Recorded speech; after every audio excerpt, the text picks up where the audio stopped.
Aizawl Peak Restaurant kan lut in kan thlir ve mai dona Aizawl khapui te kan thliranga ala nuam khop helai chu a eng et put vek mai ni nuam na tuk ringot mai na tena pon lama tangin kan thlir ri photanga chung kan lut don ne na kina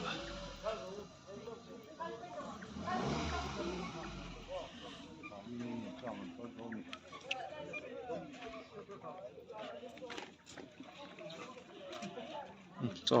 lutum ain hor tup mai la lun tak ani la lun tak ani tak mai ni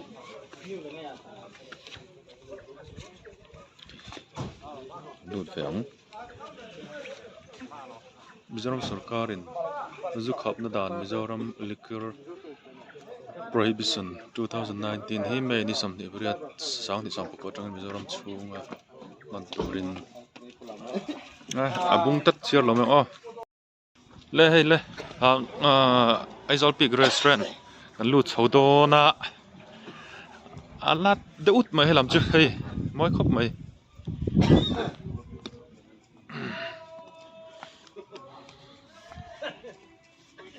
building khi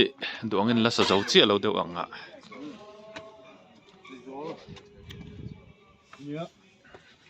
tikhian clear chinam o helam hi eng tu ka alang ching the moi verang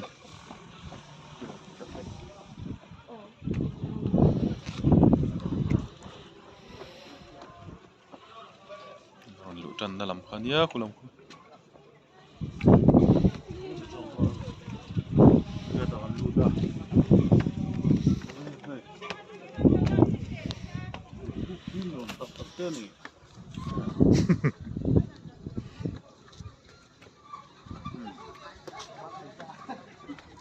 Vlogger versus vlogger.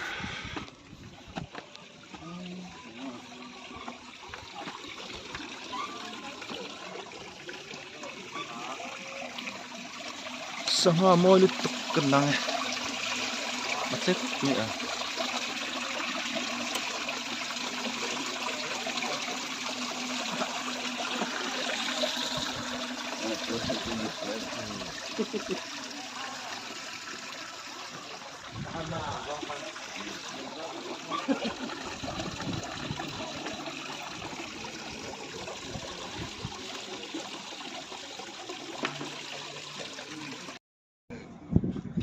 Aizawl Peak Restaurant agan omeka thi thok hop mai sang boka amun hi anlo sei nal ngang chomaya hi like hi Skywalk TV na like hani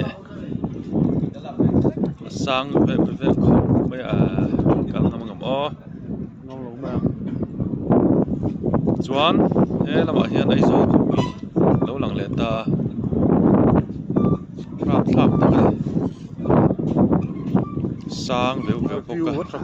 thang lam thong khu thang lam cha khu là khu chuột turu takani tlak luma thi thei na lir ni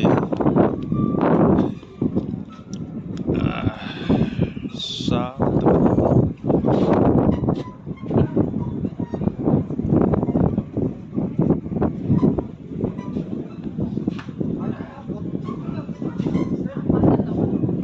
Skywalk kalau ngomong oh tak ya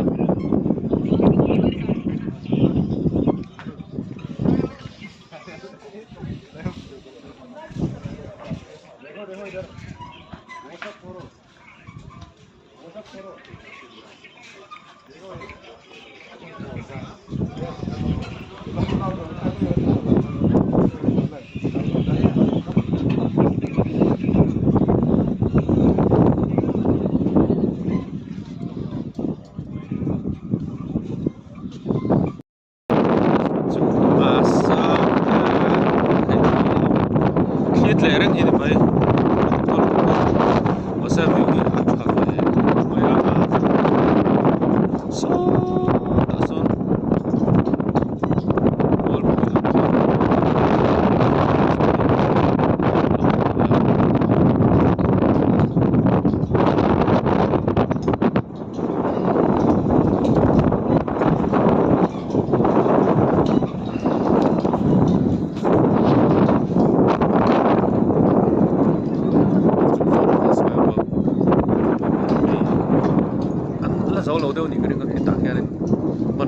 sum chawa